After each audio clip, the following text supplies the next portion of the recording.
Mike Moore Media, the first place to hear Rockingham County news and information.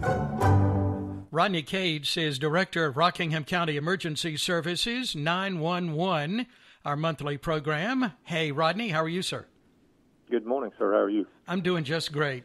Well, I know as we're getting into the July 4th weekend, more and more people are out and about on the rivers, and you wanted to give us some tips to make sure that we're safe on our rivers here in Rockingham County. So let's jump right in. All right. Yeah, the rivers they're a great outing for people. You know, they get on those rivers and float down the river, and they're connected with the outfitters that put them on the river, and they have a collection point once they get down the river and they pick them up. But we always want people to be mindful of the weather forecast. Check that forecast before they go out. A lot of times we see people that are on a very safe outing and a storm comes up, and then there's lightning strikes or there's whatever the situation occurs, they get frightened and they want to get off the river. And what occurs at that point, obviously we want to get them off the river, but then all of our responders, our rescue, our water team, our EMS workers, all the people that we have out there, then they are encountering the elements of that storm as well, trying to rescue these people. So sure, we ask that people monitor the weather forecast and be quite mindful of what the weather could do during their duration on the river. If they could estimate the time that they're going to be on the river, if it's an afternoon float down the river, but they're calling for perhaps severe weather that afternoon, to weigh out all the elements before they go down that river so that we don't have to put our people in jeopardy as well to perform those rescues. That's exactly right. And we had a situation just last week where a lady was kind of stranded in the middle of things there, and all of the people went out, and I think the team went out for that, and really not necessary because but everybody was there on the scene. So it can be a difficult situation, and I've noticed over the years that a lot of people come into Rockingham County from other places, and they're not familiar with our rivers and what's involved, and that causes some issues too, doesn't it? It does, because then they don't recognize where they are. They don't know any landmarks. They don't know where they came on the river. They don't know where their destination is, and it does make the rescue effort very difficult in trying to pinpoint where they are.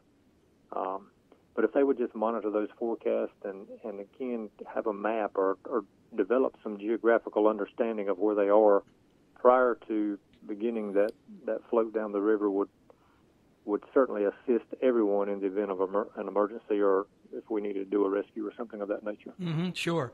And there are maps available, waterproof maps, actually, that people can get access to, and that will help them a lot. That's true. You're exactly right. Yeah, okay.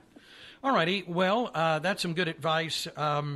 And I wonder maybe if you could make some comments. I know in talking to your 911 people on a regular basis every morning now, there seems to be an issue getting even closer to July 4th with fireworks going off all over the county, from what I've been told. I really don't know who has scheduled fireworks. I think the city of Reidsville still has theirs on schedule. I think Eden has canceled theirs due to the COVID and the situations that are going on. So right, Reidsville at J.C. Park. Yeah, there's only one. Yeah. Right. So the people that would have their celebrations at home, we would just ask them to exercise caution, understand that these fireworks that they can buy at the different convenience stores or wherever they see these fireworks displays set up, and you can purchase it. Granted, they're very pretty, they're fun for children, but they're also very dangerous. These things burn at a very, very high temperature. They can burn people, they can burn observers. So just understand the direction that they may be launching these fireworks. Understand the launching mechanisms if they launch from a bottle or whatever the situation is. And again, be situationally aware of their surroundings, that they are not launching a firework into their neighbor's property or into someone's dog lot or something of that nature that could pose a threat to their neighbor, to other animals or things of that nature. And we certainly don't want anybody injured with them. So if they could just take that few seconds to read those warning labels and understand the capabilities of the fireworks that they're trying to discharge, it could certainly enhance their safety as they enjoy this weekend. Sure, yeah. Well, I think it all comes down to, are you talking about the rivers or fireworks, and just being responsible and using some common sense there, and being aware of things like that, and that's always a good idea. Common sense, good common sense is always good. It is. It goes a long ways, way further than one realizes. That's exactly right, yeah. Well, before we get away, let's talk a little bit about smoke detectors, because that's something that we should all be concerned with. Give us some information on that, and I know they are available from departments around the area too. They are, and actually our fire marshal's office right now is doing a smoke alarm canvass. Due to COVID, typically we select an area, and we would go out to a specific area, and we just travel that area and knock on doors to see who needs smoke alarms or who needs the ones that they have installed in their homes checked or whatever. But due to COVID this year, we had to take a different approach, and we have a telephone number set up that would be 634-3000. That's an automated phone tree, and it will prompt you to a certain you can select a certain option, and you can schedule a time to have a smoke alarm installed if you live in Rockingham County. And our fire marshal's office will set a time, and they'll come out. Typically, it's on a Thursday afternoon. They'll come out, and they'll either inspect your smoke alarm, or if you're in need of a smoke alarm, they will install a smoke alarm for you. And that's as long as our supplies last. We were able to get some grants, and Melissa Joyce with our fire marshal office worked very hard to get some grants and some funding for smoke alarms, so we can go out and try to enhance the safety of our citizens by doing that. And it's a great program. It's a great outreach.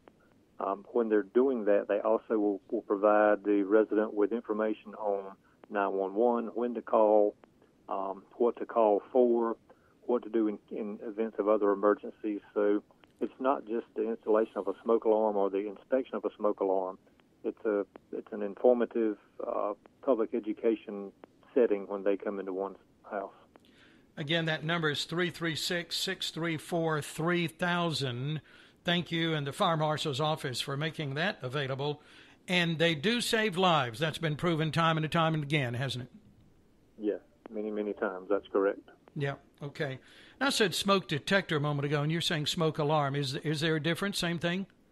It's the same thing, yes, sir. Okay. All righty. So if someone needs a smoke alarm, 336-634-3000. Okay. All right. Is there anything else we need to mention while we have some time? No, we're still battling COVID, as everyone in the world is battling COVID. But we've seen our cases increase, and we're continuing to try to mitigate that as best as we can. The county implemented inside of county offices, we as county employees now wear a mask, and we're doing that in compliance with the governor's executive order number 147, where he has mandated the wearing of masks in public areas where social distancing cannot be accomplished. So we would encourage our citizens to continue to do that. We understand that masks are not comfortable. People are not used to wearing masks, but if it curbs cases and helps us get back to a true state of normality over a period of time, then certainly it's a beneficial thing for all. And people, if they would just recognize that it's not so much for their safety from other people. Each person is protecting themselves from each other. So if we're a carrier of COVID and we don't realize it, if we're asymptomatic and we still have that mask on, then we're not spreading that virus to other people. And there are many, many asymptomatic people who test positive that are not showing any symptoms. So that's it. The mask is a good thing. It's not comfortable, it's not pretty, but it's something that certainly could let us all get back to a state of normality over a period of time. Yeah, that's exactly right. That's very important. And you just said they're not pretty, but I have seen some interesting masks. People taking it to some real creative levels these days. It looks like. That's true. They have. Yeah. Okay. All right, Rodney. Thank you to you and your team and Rockingham County Emergency Services for being there for us 24/7. I appreciate it, and thanks for your time today. All right, sir. Thank you. All right. Have a good week. Bye-bye.